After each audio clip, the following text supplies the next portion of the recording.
धर्मस्य सर्वधर्मस्वरूपिणे अवतारवरिष्ठाय रामकृष्णाय ते नमः। जननीं शारदां देवीं रामकृष्णं जगद्गुरुं पादपद्मे तयो श्रित्वा प्रणमामि मुहुर्मुहुः। नमः श्रीयतिराजाय विवेकानन्दसूरये सच्चित्सुखस्वरूपाय स्वामिने तापहारिणे यो ब्रह्माणं विदधाति पूर्वं यो वेदांस प्रणोति तस्मै ब्रह्मदेवम् आत्मबुद्धिप्रकाशम् मुमुक्षुर्वै शरणमहं प्रपद्ये। अज्ञानतिमिरान्धस्य ज्ञानाञ्जनशलाकया चक्षुरुन्मिलितं येन तस्मै श्रीगुरवे नमः।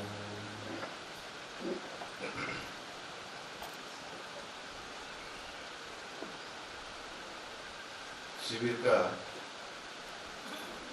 यह अंतिम सत्र है। विगत 3 दिनों से हम लोग इस अध्यात्म विषय पर चिंतन मनन श्रवण करते हुए आनंद में थे, लेकिन देखते ही देखते 3 दिन कैसे ही बीत के पता नहीं चला। अभी महाराज जी भागवत सुधा का रसपान करा रहे थे आप लोगों को। कल हम लोगों ने प्रेम और भक्ति के संबंध में थोड़ी चर्चा की थी। प्रेम और भक्ति क्या है? गोपियों के जीवन में यह प्रेम और भक्ति दिखाई देती है, लेकिन यह हमारे जीवन में यह प्रेम और भक्ति किस तरह आए, उसके लिए क्या करना चाहिए, इसी के संबंध में आज थोड़ी सी चर्चा करूंगा। भगवान श्री रामकृष्ण देव बहुत ही सरल भाषा में बताते हैं,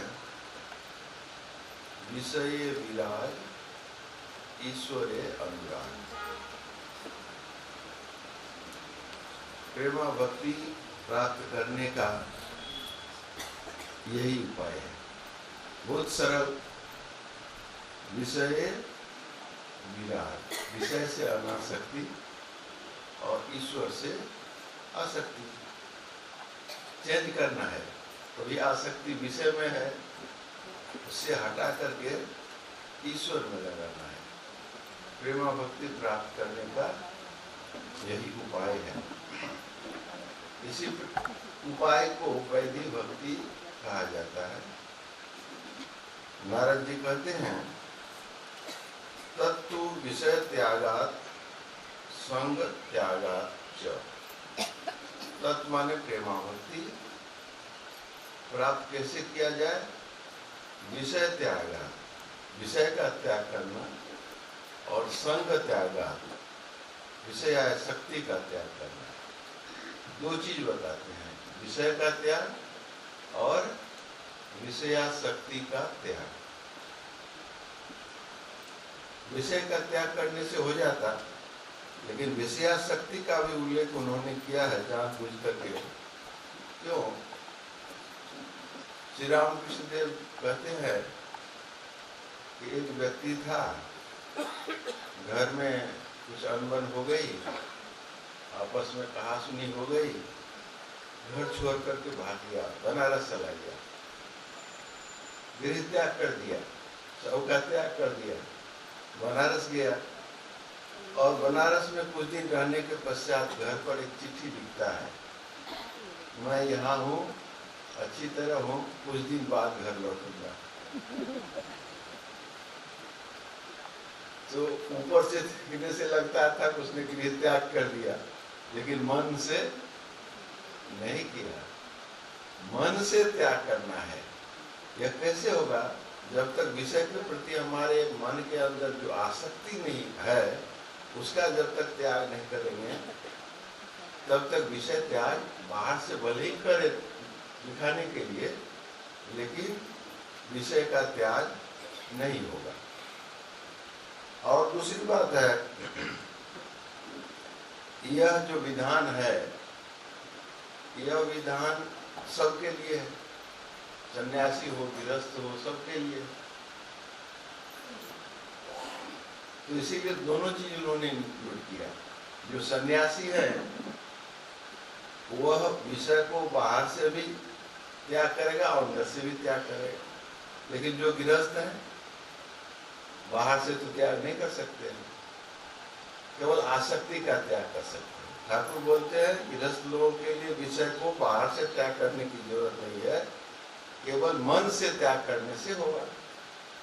बाहर से विषय का त्याग करना उनके लिए संभव नहीं है, लेकिन सन्यासी को दोनों तरह से त्याग करना, बाहर से भी भीतर से भी। तो इसीलिए विषय त्यागात संग त्यागात बोलते हैं। क्यों त्याग करना है? उसके लिए भागवत में बताया गया है, विषयान् ध्यायतः चित्तं विषयेषु विसज्जते।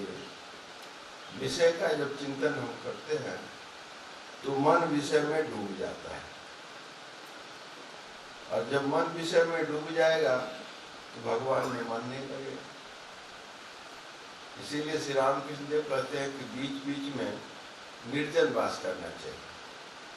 यह जो आध्यात्मिक शिविर है यह भी निर्जन वास के सदृश। यहाँ विषय से अपने आप को हटा करके अपने मन को भगवान में लगाने की कोशिश कर रहे हैं, लेकिन जब तक विषय के अंदर रहेंगे तब तक विषय मन को खींचता है।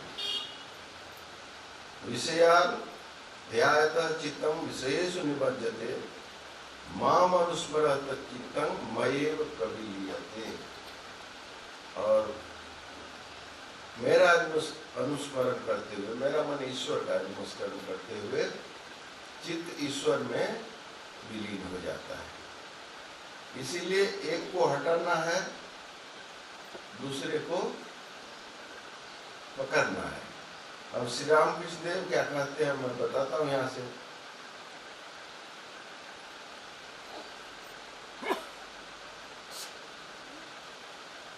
श्री रामकृष्ण कहते हैं त्याग की जरूरत है। एक वस्तु के ऊपर यदि और एक वस्तु है, तभी प्रथम वस्तु को पाने के लिए अपर वस्तु को हटाना होगा। एक को नहीं हटाने पर दूसरी वस्तु कैसे पाई जाएगी? उन्हें सर्वमय देखने पर संसार संसार और कुछ नहीं देखा जाता। त्याग नहीं होने पर ईश्वर को नहीं पाया जा सकता। थोड़ी सी कामना रहने पर भगवान को नहीं पाया जा सकता। हल्की गांठ रहने पर भी सुई के भीतर धागा नहीं जाता। मन जब वासना रहित होकर शुद्ध होता है तभी सच्चिदानंद का लाभ होता है। जब तक विषयासक्ति है, कामनी कांचन में प्रीति रहती है, तब तक देह बुद्धि नहीं जाती। जब देखोगे ईश्वर का नाम लेते ही अश्रुपात और पुलक होती है, तब समझना कि कामनी कांचन से आसक्ति चली गई, ईश्वर लाभ हो गया है। तो यह है विषय का त्याग नहीं करने से नहीं होगा। विषय का त्याग करना जरूरी है, लेकिन विषय का त्याग करने से ही नहीं होगा। अगली कड़ी है ईश्वरे अनुराग। इसीलिए यहाँ नारद जी अगले ही सूत्र में बताते हैं, अव्यावृत भजनात्, अखंड भजन से नियमित सतत भजन करना चाहिए भगवान का। भगवान का भजन कैसे करें? उसके लिए कहा गया है कितने प्रकार से, श्रवणं कीर्तनं च आत्मस्मरणं महतां गतेः सेवाज्यावनति दास्यं सख्यम आत्मसमर्पणम। कितने प्रकार से भगवान का भजन करना है। इसे नवधा भक्ति कहते हैं। 9 प्रकार से भगवान की भक्ति की जाती है। उसी नवधा भक्ति के बारे में यहाँ बताया गया है। पहले श्रवण, भगवान की लीला कथा का श्रवण करना है। फिर कीर्तन, कीर्तन करना है। अभी बीच बीच में यहाँ भी कीर्तन, बढ़िया बढ़िया कीर्तन होता है। साथ में विष्णु स्मरणम, और सदा सर्वदा भगवान का स्मरण रखना चाहिए, भूलना नहीं चाहिए। हम कार्य कर रहे हैं, दैनंदिन जो कार्य है हमारे, कार्य के बीच में भी भगवान को स्मरण रखना चाहिए। स्मरण मनन अहर्निश, सदा सर्वदा उसको नहीं भूलना है। पाद सेवनम, पद सेवा करनी चाहिए। अब पद सेवा भगवान की कैसे करेंगे? भगवान दिखा है, लक्ष्मी जी सब समय भगवान के पास बैठी है, पैर सेवा कर रही है, उनको इजी है, नहीं है। लेकिन भक्त लोग कैसे करेंगे? भक्त और भगवान को अभिन्न समझकर भक्त की पद सेवा भगवान की पद सेवा होती है। भगवान और भक्त अभिन्न है। श्री रामकृष्ण देव कहते हैं भक्त भागवत और भगवान, भक्त भागवत और भगवान तीनों एक है। कैसे? उनको दर्शन, दक्षिणेश्वर में एक दिन बैठे थे, भागवत सुन रहे थे, तो उन्होंने देखा कि विष्णु मंदिर से भगवान विष्णु से एक ज्योति निकलती है, और ज्योति निकल करके भागवत ग्रंथ को स्पर्श करती है। स्पर्श करके वह ज्योति श्री रामकृष्ण देव के पास आती है, और ठाकुर के हृदय को स्पर्श करके फिर भगवान विष्णु में मूर्ति में विलीन हो जाती है। तो यह दर्शन करने के पश्चात श्री रामकृष्ण देव कहते हैं कि देखो, अपने को भक्त बताते हैं, तो ज्योति निकली भगवान से, भागवत को स्पर्श करती है, और भक्त को स्पर्श करके फिर भगवान में विलीन हो जाती है। तो इसका अर्थ है भक्त, भागवत और भगवान तीनों एक है। यह बुद्धि रख करके भक्त की सेवा करनी चाहिए। तो यही है पाद सेवनम, एक तरीका है भक्ति का। और अर्चनम, मंदिर में पूजा अर्चना हम लोग करते हैं, मूर्ति में, मूर्ति के अंदर भगवान है, यह बोध रख करके ही करते हैं। और भगवान सचमुच है। ठाकुर ने तो दिखा दिया, माँ काली की पूजा करके पूजा करते थे, फिर उनके मन में विचार आया, मैं माँ काली की पूजा कर रहा हूँ इस मूर्ति में माँ काली है क्या? प्रश्न आया, और फिर माँ काली ने दर्शन दिया, दिखाया कि मैं यहाँ हूँ। मूर्ति में हम लोग जो पूजा करते हैं वहाँ भगवान रहते हैं, और हम लोग जब जाते हैं पूजा करें, कीर्तन करें, नमस्कार करें, जो कुछ भी करें, भगवान सब देखते हैं। बेलूर मठ में एक बार ऐसा हुआ कि सुबह की मंगल आरती में साधु ब्रह्मचारी लोग अब्सेंट होने लगे थे, कुछ कम जा रहे थे। ठाकुर प्रतिदिन बैठे हैं मंदिर में, देख रहे हैं कौन आ रहा है, नहीं जा रहा है। उन्होंने मठाध्यक्ष को दर्शन दिया और कहा कि अरे तुम क्या कर रहे हो, अभी लड़के लोग क्यों नहीं आ रहे मंदिर में? तो भगवान वैसे नहीं है, वो काउंटिंग करते हैं कौन आया कौन गया। मंदिर में हम लोग जो कुछ भी करते हैं वो भगवान की आराधना, भगवान ग्रहण करते हैं। तो यह है अर्चनम, वंदनम, वंदना करना, प्रार्थना करना। और है दास्यम, दास भाव से जब प्रभु की सेवा करते हैं तो दास्यम बोलते हैं हनुमान जी। तो कौन सा भाव था? दास भाव था। श्री रामकृष्ण देव ने भी साधना की थी दास भाव से, अपने आप को हनुमान समझते थे, और पूछ लगा करके फूंक करके पेड़ पर जाकर के बैठे रहते थे, राम नाम करते थे। तो दास भाव से सेवा। और फिर सख्यम, सख्य माने सखा। वृंदावन के जो श्री कृष्ण के सखा लोग थे, श्री कृष्ण के साथ सब समय रहते हैं, खेलते हैं, आपस में प्रेम आप करते हैं, वो सखा भाव है। अर्जुन का भी सखा भाव था। और आत्मनिवेदन, भगवान के प्रति आत्मसमर्पण करना, यह सब पद्धति है भगवान को याद करने के लिए, भगवान का सानिध्य प्राप्त करने के लिए। इन्हीं सब पद्धतियों के द्वारा धीरे धीरे मन संसार से अलग होकर के भगवान के चरणों में लग जाता है, और तब हमें प्रेमा भक्ति की प्राप्ति होती है।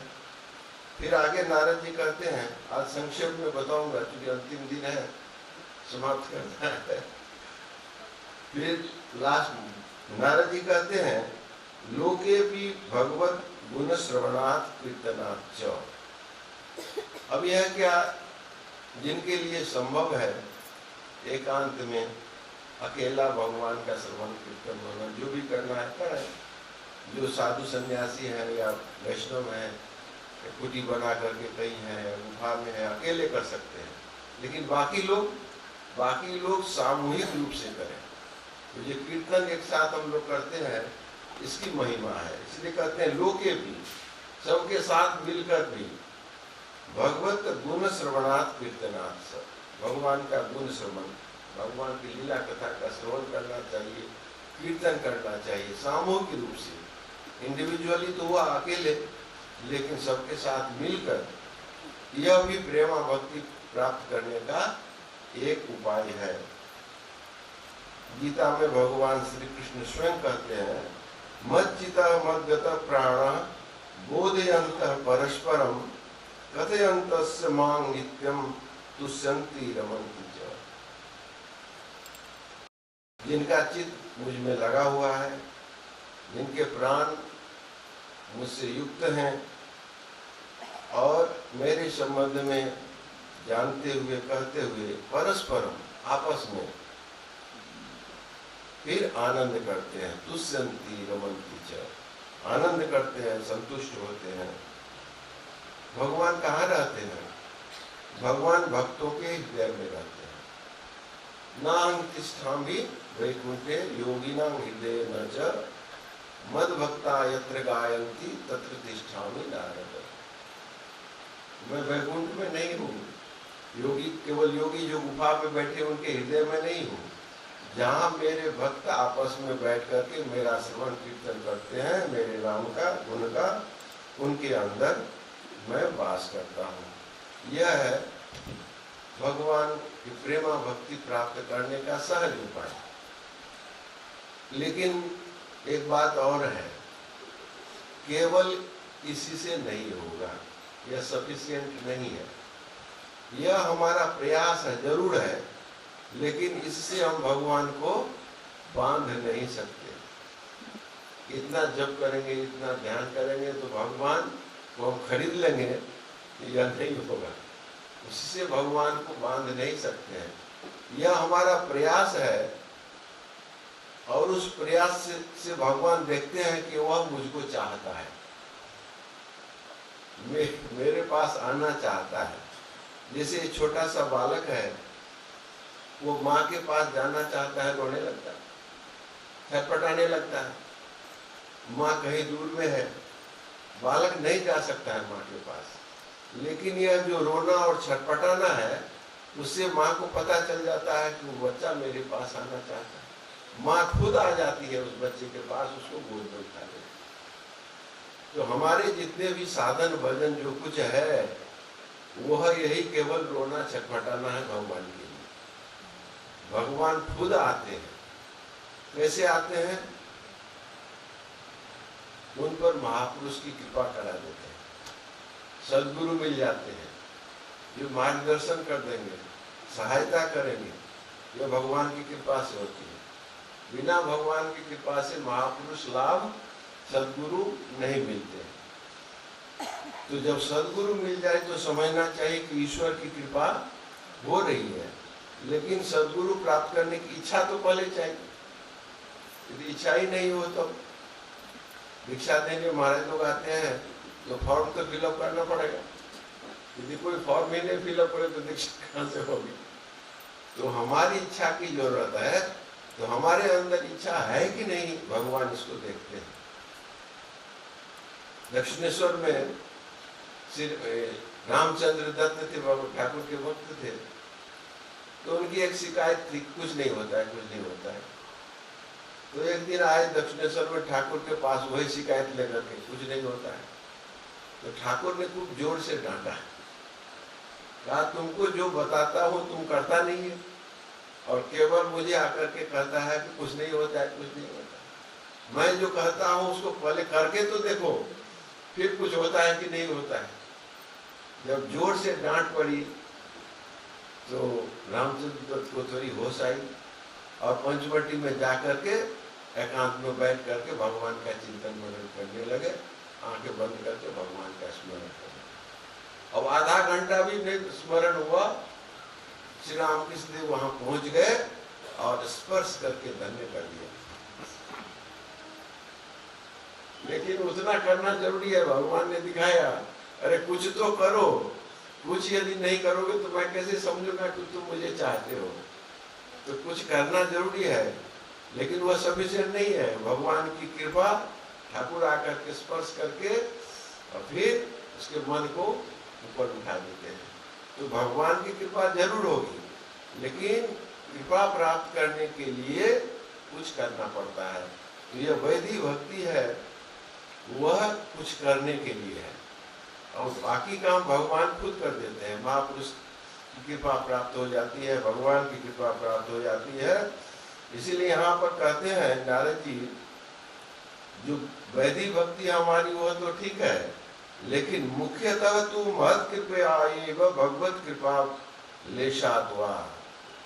हमारी जो भक्ति है वो तो करेंगे ही, लेकिन मुख्य रूप से ये महत् कृपा, महापुरुषों की कृपा और भगवान की कृपा के द्वारा ही प्रेमा भक्ति की प्राप्ति होगी। महत् संग तो दुर्लभ है, लेकिन महापुरुष का संग जो है दुर्लभ है, सहज प्राप्त नहीं है। दुर्लभम त्र्यम एतत् देवानुग्रह हेतुकम मनुष्यतम मुमुक्षत्वम महापुरुष संशय। मनुष्य जीवन और महापुरुष का सानिध्य दुर्लभ है। देवानुग्रह हेतुकम, भगवान की कृपा से ही प्राप्त होता है। तो वही बात यहाँ बोलते हैं, महत् संग तो दुर्लभ अगम्य, माने हम उसके बारे में बोध नहीं हमारा हो सकता है, लेकिन एक बार प्राप्त हो गया तो अमोघ है, उसका फल जरूर हमें प्राप्त होगा। भगवत दर्शन जरूर हमें प्राप्त होगा। इसीलिए महापुरुषों का जो संग भी जो है वह भगवान की कृपा से ही प्राप्त होता है। इसीलिए भक्त और भगवान में अंतर नहीं करना चाहिए। भक्त माने महापुरुष, यहाँ महापुरुष की प्राप्ति का अर्थ ही है भगवान की प्राप्ति में अब देर नहीं है। इसीलिए कहते हैं तदेव साध्यताम, तदेव साध्यताम। इसीलिए महापुरुष का सानिध्य संग लाभ करने के लिए साधना करो। 2 बार बोलते हैं, तदेव साध्यताम, तदेव साध्यताम। महापुरुष का संग सानिध्य यदि प्राप्त हो गया तो फिर देरी नहीं है। कस्तरति मायाम, यह जो माया है दुर्गम, वो कौन था, इससे पार जाता है। यह संगात यजति यो महानुभावम सेवती, जो विषय का त्याग करता है और महापुरुष का की सेवा करता है, संग करता है, वही माया को पार कर सकता है, दूसरा नहीं पार कर सकता है। सतरति सतरति सलोकांस्त तारति, ऐसे भक्त खुद तो भवसागर से पार जाता ही है, लेकिन दूसरों को भी भवसागर से पार ले जाने में सहायता करता है। इसलिए बोलते हैं सलोकांश तारयति, दूसरों को भी तार देता है। उसके सानिध्य में, भक्त के सानिध्य में जो लोग दूसरे लोग भी जाते हैं वे भी कर जाते हैं सत्संगति के प्रभाव से। लेकिन जब तक प्रेमा भक्ति प्राप्त नहीं हो तब तक क्या करना चाहिए? कई लोग के प्रश्न में, मन में प्रश्न उठता है कि प्रेमा भक्ति प्राप्त नहीं होने तक हमारे सांसारिक कर्तव्य हैं, कर्तव्य का पालन तो करना है। तो उसके लिए नारद जी कहते हैं, न तद असिद्धो लोक व्यवहारो हेयः किंतु फल त्याग। जब तक प्रेमा भक्ति की सिद्धि नहीं होती है तो हमारा जो लोक व्यवहार है, हमारे जो कर्तव्य हैं उसको अच्छी तरह करना है, उसमें कोई नेग्लिजेंस नहीं होना चाहिए। जो यथारीति हमारा जो लोक व्यवहार है, कर्तव्य है, पारिवारिक सामाजिक जो भी कर्तव्य है, उन कर्तव्यों को करते रहना है, क्योंकि यह कर्तव्य शास्त्र के द्वारा विधान किया गया है। शास्त्र ने बताया है कि यह कर्तव्य करना है, तो उन कर्तव्यों का भी पालन करना चाहिए। लेकिन फल त्याग, यहाँ ऐड कर दिए हैं, फल का त्याग करना है। तदर्पित अखिल आचार पिता, उनको अर्पण करना है, इसलिए फल त्याग करना चाहिए। कर्म का त्याग नहीं करना है, कर्म को करते जाना है लेकिन फल त्याग करना है। और एक भक्ति की जो विशेषता है, मैंने पहले दिन कहा था कि दूसरे योग के साधन के लिए अधिकारी चाहिए और भक्ति के लिए अधिकारी नहीं चाहिए। जो जहाँ है, जिस अवस्था में है, वहीं से भक्ति प्रारंभ कर सकता है। हमारी संसार के प्रति आसक्ति है, ठीक है, वहीं से स्टार्ट करो। उसके लिए विशेष अधिकारी बनेंगे, बनने के बाद फिर भगवान की भक्ति करेंगे, ऐसी बात नहीं है। हमारी सबसे बड़ी दिक्कत, समस्या क्या है? साधारण लोगों के मन के अंदर 6 दोष होते हैं।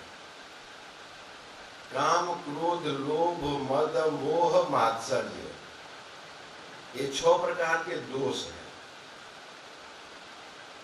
साधारण लोगों के अंदर है। अब ये दोष हैं, तो ये दोष को दूर किए बिना तो चित्त शुद्धि होगी नहीं, और जब चित्त शुद्धि नहीं होगी तो भगवान कैसे मिलेंगे? लेकिन भक्ति में यहाँ बताते हैं कि भक्ति में ये 6 दोष है भी तो प्रॉब्लम नहीं है। करना क्या है? यहाँ नारद जी इसका उपाय बता देते हैं। तदर्पित अखिल आचार सन, भगवान के प्रति हमें सभी कर्म त्याग करते हुए, काम क्रोधात क्रोध अभिमानादिकम तस्मिन् एव करणीयम। जो काम, क्रोध, लोभ, मद, मोह, मात्सर्य ये संसार में कर रहे हैं, उसको भगवान के ऊपर ही करेंगे। बोलेंगे कि भाई ये हमारे पास तो ये सब है, तो ये सब तुमको ही देंगे। कालिया नाग, वृंदावन में कालियाता में कालिया नाग है, तो कालिया नाग का भगवान ने दमन किया था और पूछा था कि जो भाई तुम ऐसे लोगों को काटते हो, अपना विष प्रयोग करते हो, क्यों करते हो? कालिया नाग ने क्या कहा था? आपने मुझे विष दिया है तो मैं क्या दूंगा दूसरे को? जो दिया है आपने तो वही देता हूँ। तो भगवान को बोल रहा है कि भाई आपने काम क्रोध आदि हमको दिया है, तो वह जब दिया है वही आपको देगा, उसी से आपकी सेवा पूजा करूंगा। जो यहाँ काम, क्रोध, मद, मोह, मात्सर्य जो कुछ भी है वो भगवान पर ही प्रयोग करना है। चाहे ये कामना है, संसार की कामना हटा के भगवान की कामना करनी। क्रोध यदि करना है तो संसार पर नहीं, तो भगवान पर ही क्रोध करना है। तुम दर्शन क्यों नहीं दे रहे हो? ठाकुर ने क्या किया? काली मंदिर में खड़ लेकर के कहा दर्शन नहीं दोगी तो गला काट दूंगा। तो काम भी भगवान के ऊपर, उनकी कामना, भगवान की इच्छा। क्रोध चाहिए भगवान को, लोभ भगवान सबसे बड़ी वस्तु है, इसी को प्राप्त करना है, उसी का लोभ। मोह भगवान के प्रति आसक्ति, संसारिक विषयों के प्रति मोह नहीं करना है, भगवान के प्रति। तो जितने भी हमारे ये दोष है, उस दोष को भी भगवान के ऊपर ही अप्लाई कर देना है। तो अप्लाई कर देने से क्या हुआ, वह भगवान की भक्ति प्राप्त करने में सहायक बन जाता है। ठाकुर इसीलिए श्री रामकृष्ण देव कहते हैं कि दिशा मोड़ दो, दिशा का परिवर्तन कर दो। तो इन जितने भी दोष हैं गुण में परिवर्तित हो जाएंगे यदि हम उनका प्रयोग भगवान के ऊपर करेंगे। इसीलिए बोलते हैं तदर्पिता अखिलाचार सन काम क्रोध अभिमानादिकम तस्मिन् नेव करणीयम।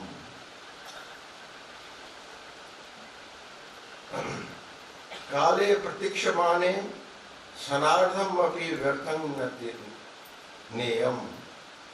जब भगवत भक्ति प्राप्त करने के लिए सुयोग सुविधा प्राप्त हो तो एक क्षण भी नष्ट नहीं करना चाहिए, मिसयूज नहीं करना चाहिए, उसका उपयोग करना चाहिए। हमारे जितने भी कर्तव्य हैं करें, लेकिन जब भी मौका मिले भगवान, मन को भगवान में लगाना। इसके लिए सब समय अलर्ट रहने की आवश्यकता है, सजाग, कि हमारा समय जो है बर्बाद नहीं हो। जब भी मौका मिले हम भगवान के भजन में अपना मन लगाने। सर्वदा सर्वभावेन निश्चिंतिते भगवान एव भजनीय। सब प्रकार से और निश्चिंत होकर के भगवान का भजन करना चाहिए।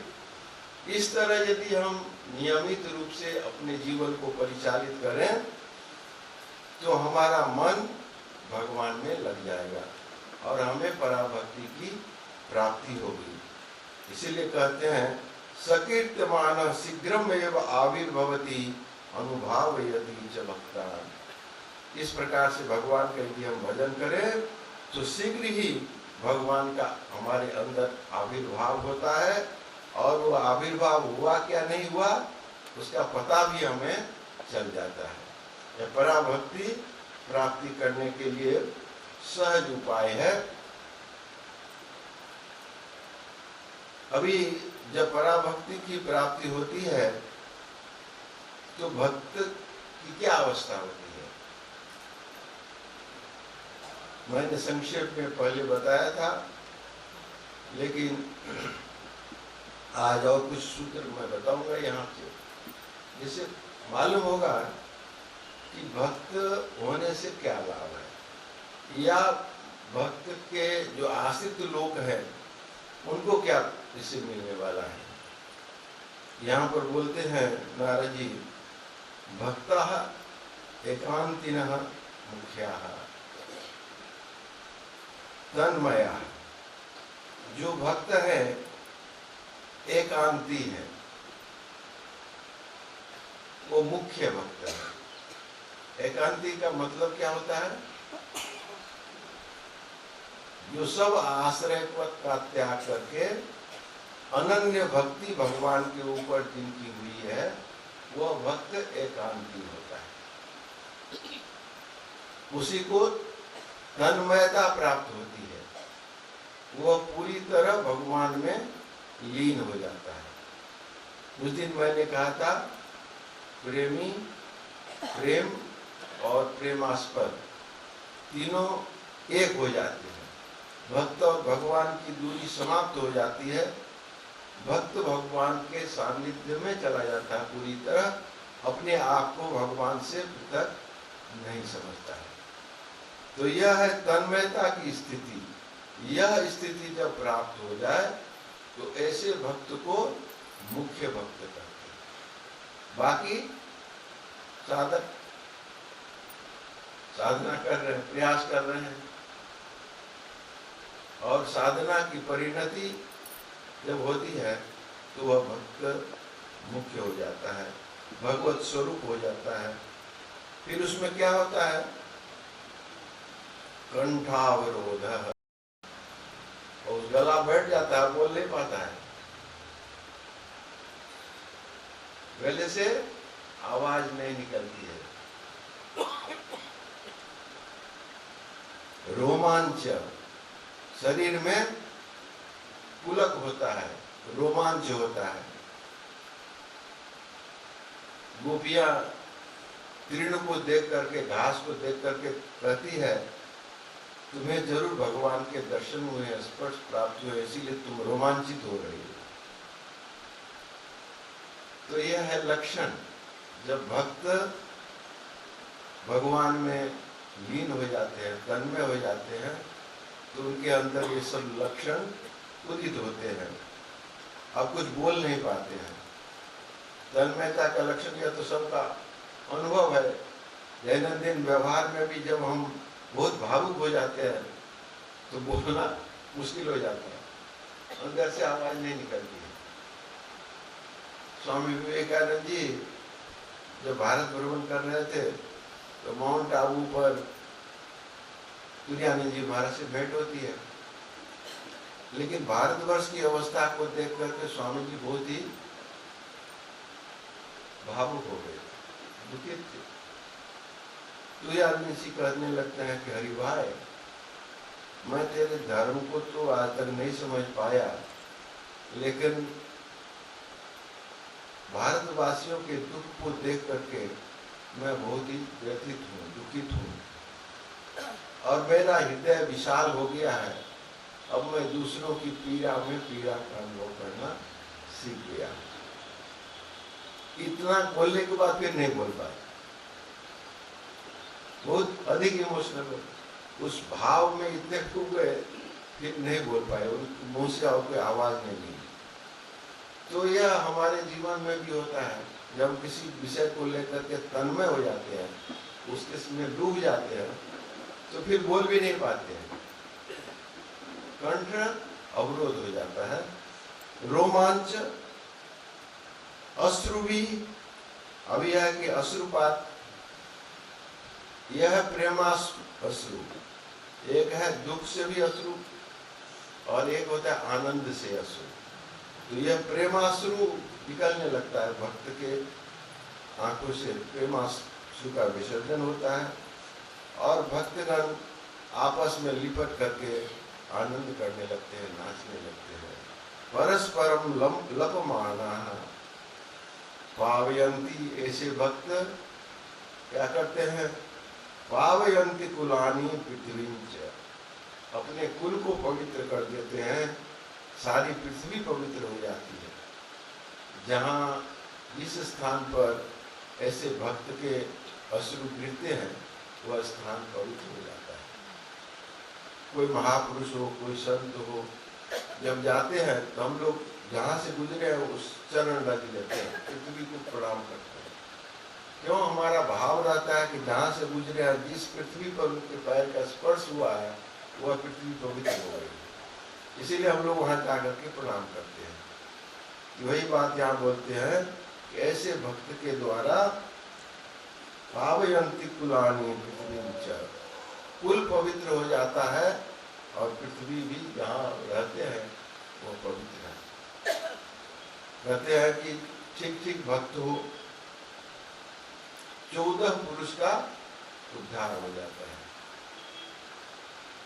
7 पूर्व और 7 आगे वाला, 14 पुरुष का उद्धार हो जाता है। यदि एक कुल में ठीक ठीक भगवान का भक्त हो, भगवान की जिसकी प्राप्ति हो गई हो, तो 14 कुलों का उद्धार हो जाता है। और जिस तीर्थ में जाते हैं, जहाँ भी जाते हैं ऐसे भक्त, तीर्थी कुर्वन्ति तीर्थानि सुकर्मी कुर्वन्ति कर्माणि, जो जिस जिस तीर्थ में जाते हैं वह तीर्थ भी धन्य हो जाता है। तीर्थ धन्य क्यों हो जाता है? भगवान, जहाँ भी भक्त जाते हैं अपने साथ भगवान को लेकर के जाते हैं, उनके हृदय में भगवान विराज कर रहे हैं, तो जहाँ भी जाएंगे अपने साथ भगवान को ले जाते हैं। और जब जहाँ भगवान प्रकट है, जिस तीर्थ में प्रकट है, वह तीर्थ तो धन्य हो जाएगा, तीर्थ की महिमा बढ़ जाएगी। अब दक्षिणेश्वर तो पहले भी दक्षिणेश्वर था, काली मंदिर प्रतिष्ठा के पहले भी वो स्थान तो था, लेकिन काली मंदिर प्रतिष्ठा के पूर्व ठाकुर वहाँ पर रहे, पूजा किए, भक्तों से मिले, सब कुछ साधना की। उसके पहले का वह स्थान और आज का स्थान क्या एक है? नहीं है। आज एक महातीर्थ बन गया, क्यों महातीर्थ उठ गया? इतने भक्तों का समागम वहां हुआ, भगवान वहां खुद रहे, इसीलिए दक्षिणेश्वर आज एक महातीर्थ है। तो जहां भी भक्त जाते हैं, जिस स्थान पर रहते हैं, वह स्थान तीर्थ हो जाता है, और पहले से जो तीर्थ है वहां जाते हैं, उस तीर्थ की महिमा और बढ़ जाती है। तीर्थी कुर्वन्ति तीर्थानि और सुकर्मी कुर्वन्ति कर्माणि। जिस जिस कर्म को ऐसे भक्त करते हैं वह सत्कर्म हो जाता है। सभी लोग वही कर्म करते हैं। क्या सोच करके कि भक्त ने इस कर्म को किया है तो जरूर यह कर्म सत्कर्म है, नहीं तो भक्त नहीं करते। श्री रामकृष्ण देव कहते हैं जो असली भक्त होता है उसका पैर बेताल नहीं पड़ता है, गलत नहीं कर सकते हैं, क्योंकि भगवान है साथ में। तो भक्त जो कुछ भी करेंगे वह सत्कर्म होता है, इसलिए सभी उस कर्म को करते हैं। अब मान लीजिए कोई भक्त है, कहीं जा रहे हैं, किसी कुएं से जल का पान किया, तो अब बाद में जितने भी भक्त जाएंगे उस कुएं से जल का पान करेंगे। यहाँ उन्होंने जलपान किया, यह जल पवित्र हो गया, इसका पान करना चाहिए। तो इसीलिए वह कर्म भी सुकर्म हो जाता है। सत्शास्त्री कुर्वन्ति शास्त्राणि। जो शास्त्र है, शास्त्र क्या करते हैं? हमें बताते हैं क्या करना चाहिए, क्या नहीं करना चाहिए। शास्त्र का दो काम है, विधि और निषेध। क्या करना है और क्या नहीं किया। तो जो करना और नहीं करना, ये विधि निषेध पूर्वक जो शास्त्र है, वह उसकी महिमा बढ़ जाती है जब ऐसे भक्त उसको प्रमाणित करते हैं कि हाँ, यह जो लिखा है शास्त्र में उसको करना है, इसको नहीं करना। ठाकुर तो शास्त्रों की वाणी बताते थे। वचनामृत यदि हम लोग पढ़ेंगे तो वचनामृत में तो ठाकुर शास्त्र की बात बोलते हैं, लेकिन जब वचनामृत में ठाकुर बोलते हैं तो हम लोग एकदम पूरी तरह विश्वास कर लेते हैं कि हाँ, यह ठीक है, ठाकुर ने कहा है। पहले से भी शास्त्र में है, लेकिन उसी बात को ठाकुर जब कहते हैं तो हमारा विश्वास कितना बढ़ जाता है। तो शास्त्र का जो प्रमाण है वो प्रमाण और अधिक प्रमाणित हो जाता है। इसलिए आप बोलते हैं सत्शास्त्री कुर्वन्ति शास्त्राणि। शास्त्र को और प्रमाणीकृत करते हैं और बोलते हैं मोदन्ते पितरो नृत्यन्ति देवता। उस भक्त के जो पितृ पुरुष है, पूर्वज है, जो यहाँ नहीं है, जिनका शरीर त्याग हो गया है, पितृलोक में है, तो वो लोग वहां से आनंद करते हैं कि हमारे कुल में एक ऐसा भगवान का भक्त मिला। मोदन्ते पितरो नृत्यन्ति देवता। देवता लोग भी नाचते हैं ऐसे भक्त को देखकर। अब देवता का डबल रोल है। देवता लोग शुरू में बाधा उत्पन्न करते थे, भगवान की ओर नहीं जाए, लेकिन एक बार पहुंच गए तब नाचते हैं। देवता लोग की महिमा बोले, जब राम रावण की लड़ाई हो रही थी तो देवता लोग पुष्प वर्षण कर रहे हैं, तो राम की ओर पुष्प वर्षण कर रहे हैं और कुछ फूल रावण पर भी डाल रहे हैं। बाई चांस यदि रावण जीत जाए तो इसलिए उधर भी देवता लोग शुरू में तो बाधा भी उत्पन्न करते हैं। वह भी एक तरह की परीक्षा है, जांच है, हमारी भक्ति कैसे है, यह परीक्षा होती है। परीक्षा में पास जब हो जाते हैं तो देवता लोग नृत्य करते हैं कि ना, परीक्षा में पास हो गया। तो मोदन्ते पितरो नृत्यन्ति देवता सनाथा चयं भूर्भवति। यह पृथ्वी सनाथ हो जाती है। पहले अपने आप को, यदि भक्त नहीं रहे पृथ्वी पर, तो पृथ्वी अपने आप को कोई रक्षक नहीं पाती है, कोई रक्षा करने वाला नहीं है। पृथ्वी पर जब पाप बढ़ जाता है तो पृथ्वी माता कहती है कि भाड़ बढ़ गया, लोड बढ़ गया है, उस लोड को हटाना है। तो हटाएंगे। ऐसे भक्त लोग जब आते हैं, पृथ्वी का भी भार हरण होता है, लाघव होता है। इसीलिए पृथ्वी बोलती है कि मैं सनात हो गई, मेरी रक्षा करने वाला कोई आता है, आ गया। नास्ति तेषु जाति विद्या रूप कुल धन क्रियादि भेदः। जो ऐसे भक्त हैं उनकी कोई जाति नहीं है। किसी भी जाति के, किसी भी धर्म के, किसी भी स्थान के, कहीं के हों, सब भक्त एक है। ठाकुर ने भी कहा है भक्त की कोई जाति नहीं होती है। इसलिए माँ सबको एक लाइन में बैठा करके पूरी खिला देती। यहाँ कोई भेद नहीं है। माँ जब दक्षिण में गई थी तो देखती है कि एक लड़का डेली आता है, लेकिन दूर में खड़ा रहता है। माँ ने लक्ष्य किया, लड़का तो आता है प्रतिदिन, लेकिन दूर में खड़ा रहता है। तो एक दिन माँ ने उसको बुलाया, बुला करके पूछा क्या बात है। भाषा तो दूसरी थी, किसी ने समझा दिया माँ को। दूर में क्या क्यों खड़ा रहते हो? तो उन्होंने बताया मैं कुछ जाति का हूँ, इसीलिए मैं नहीं आता। तो माँ बोले कि नहीं, तुम मेरे पास आए हो। और फिर माँ ने एक दिन सब भक्तों को भोजन की व्यवस्था की। सब भक्त लोग यहाँ बैठ करके खाएंगे और परोसने वाला यह लड़का होगा। अब माँ का आदेश, अब सबको लड़का परोसेगा, खाना पड़ेगा। तो माँ ने उस लड़के के हाथ से भोजन परोसवाया, सब लोग खाए। इससे माँ ने दिखाया कि देखो भक्त की कोई जाति नहीं होती है। यह भक्त आता है, मेरे प्रति इसकी भक्ति है, तभी तो प्रतिदिन आता है, देखता रहता है। लेकिन समाज की परंपरा के आधार पर वह दूर खड़ा है।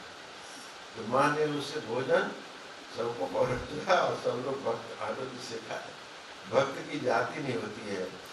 विद्या कितना भी विद्वान हो, मूर्ख हो, जब परम भक्ति हो गई तो सब समान, कोई भेद नहीं।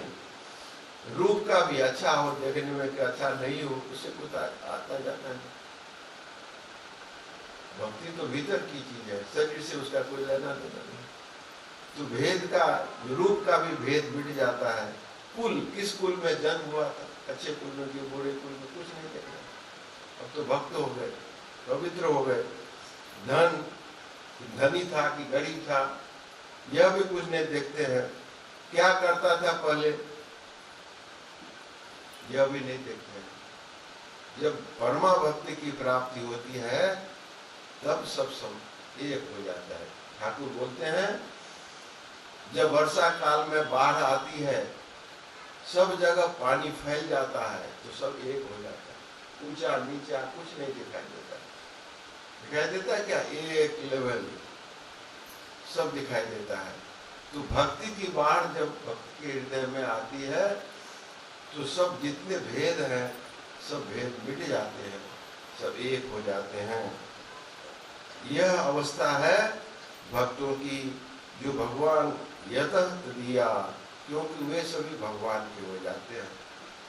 जब हम सब लोग जिस दिन भगवान के हो जाएंगे तब हमारी यह अवस्था होगी। हम अपने आप को धन्य करेंगे, अपने कुल को धन्य करेंगे, अपने समाज, अपने राष्ट्र और पूरी पृथ्वी को धन्य करेंगे। संक्षेप में यही नारदीय भक्ति है। भगवान श्री राम कृष्ण देव ने इसी भक्ति का निर्देश किया है। कलयुग में यह भक्ति सहज, सरल, सुलभ, सबको प्राप्त है और इसके लिए न कोई अधिकारित्व है न कुछ है। केवल एकमात्र प्रभु से कहना है कि प्रभु मैं तुम्हारे पास आना चाहता हूँ, इतनी ही आवश्यकता है। ओम शांति शांति शांति। हरि ओम तत्सत। श्री राम।